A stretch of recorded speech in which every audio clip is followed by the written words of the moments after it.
Welcome back to my channel about nothing. Like I should say, you should say it's about Teslas and IT stuff. So we're moving, and due to me being an IT guy, we've decided to make this house a smart house. It's a house about 5 years old, has nothing smart in it, and so I'm going to take you through the process of making a smart house. First thing we're doing is finishing this basement. And that's going to be a guest room, a bathroom, a theater, and some storage and exercise stuff and all that. But most importantly, this is going to be the electric room. Well, it is the electric room. You know, it's getting framed in. And we're going to, right there where those wires, I've already begun to run some wires, all the red wires for alarm system stuff.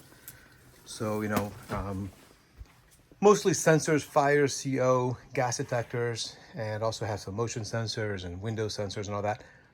And then the panel's gonna have to be upgraded because I need more slots in it for the garage, Tesla charger, and other things. That big wire right there is a number 4 wire, 4-gauge wire for the charger so that I can run a full 60 amp breaker on it and 48 amp charging rate, max rate. That's just in case I want to charge a little bit faster, but most of my nights I charge 15 to 20 amps anyway. But I just wanted to have a little bit more headroom. And the house does have a full generator, which I was lucky that it was there. So I'm gonna take you through the process of, you know, pulling all these wires and putting the rack together. That'll be a full workup from nothingness this house had to a full smart home with smart lighting, smart thermostats, you know, all the Wi-Fi and all the networking that you need. So should be a pretty fun project. A little pricey, but I figured why not make some videos.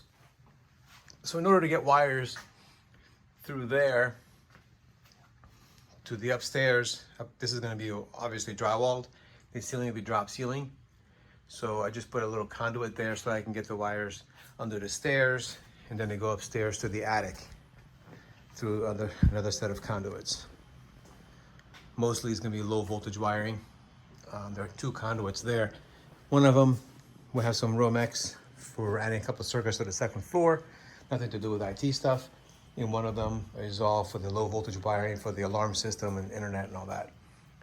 So anyway, up here is going to be the projector for the theater, and I put a conduit which will be above the drop ceiling all the way to the rack, because all the components for the theater will be in that rack as well. And it's much easier, even though it's drop ceiling, to have a conduit in to replace the HDMI cable, because they go bad from time to time. The performance of the cables change over time and all that. So there will be the screen. So the 4 dots that are further apart is a 120-inch screen, and the 4 dots that are closer together is a 100-inch screen. Currently we have 100. I think I'm going to go up to 120, especially because I'm clearing out that whole wall, and all the equipment is going to be in that room. I'm standing where the couch would be, about 13 feet away. A lot of people ask me, how big a screen can you go? At 13 feet, 100 is good. 120 is also okay, but it really depends on how much you like. Now, if I was up here, 10, 12 feet, 120 would be way too big, because you feel like you're in the front row of a theater. That's just too close, unless you like that experience. So this area will be drop ceiling. This area will be drywall ceiling.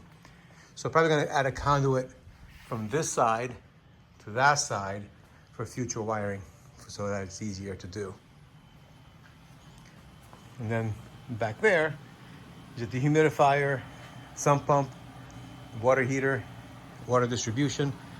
And the dehumidifier is going to replace with a better one. The sump pump is going to replace with a better one, also because it does run in a pouring rain. I have no idea what's in there now, so I got a pretty heavy duty one. It's stainless steel and all that, because after all this work, I don't want the basement to flood. And the HVAC unit, which is directly in front of the window that somebody paid extra for, which is the emergency egress window, is going to be moved along these pipes over there to that corner away from the room. That's happening tomorrow. So I'll be running some updates and show you what's going on. and let's go upstairs. So this is the dining room.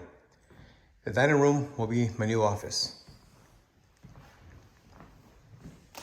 This is the office. This office will be the gaming room. It's gonna have RGB lighting, it's gonna have 2 gaming computers, and open space for VR. So you already have a Cat 6 run there, Cat 6 run there. That's where the desks are gonna go. And we're gonna make something pretty cool with this room. So the entire network here, not sponsored by Ubiquiti, but I am a heavy Ubiquiti user, and I have over 50, 60 customers with Ubiquiti networks in their houses and cameras and all that. This house is gonna have all that as well. So that is a Ubiquiti PoE doorbell. So it's the new doorbell that came out, that's PoE. That's the actual doorbell chime itself. The doorbell looks the same as the Pro outside, but it's powered PoE because I was having a lot of trouble with their doorbells that were just standard, 18 volts and wireless. So an access hole to get to the ceiling so I could get my first floor access point's gonna go up there. More alarm wiring happening. So there's gonna be sensors and all kinds of stuff for the alarm here. Garage, because I'm a car guy. So we've opened up some walls. The garage had 1 outlet and your standard 2 lights.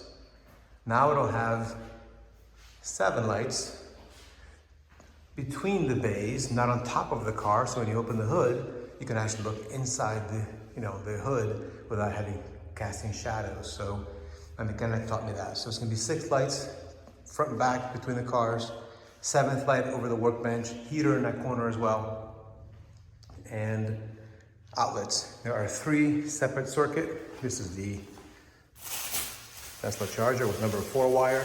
You do not need the white wire, neutral, but couldn't find the wire without it. That was already in the armored cable. So pay a little bit more, but it's there for the future if it's ever needed. So the circuits are circuit 1, circuit 2, circuit 3. So if you plug 2 things side by side that are high amps, no problem. They're all 20 amp circuits, 12 gauge wire.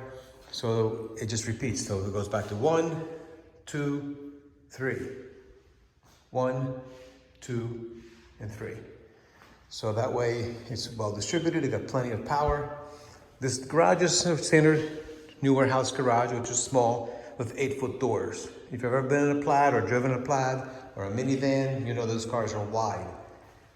So an 8-foot door is great for removing mirrors when you're tired. So this entire wall is getting reframed for an 18-foot by 8-foot high door, which is what I did in my current house as well. So the 2 8-foot doors will be replaced with an 18-foot door. Standard is 7 feet high, so if you open up the hatchback of a minivan or an SUV, it'll hit the door. You add an extra foot of height, you'll no longer hit the door. That is not a load-bearing wall because the load is in that beam right there because the garage sticks out further than the house. So it's an easy fix to do that. Not that expensive to replace the door. 1 motor in the middle. So you'll see the progress of that as well. This room is a mystery to me. I'm not sure what it's used for.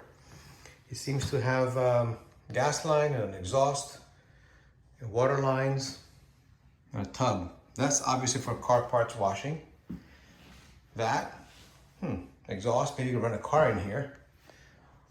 Who knows?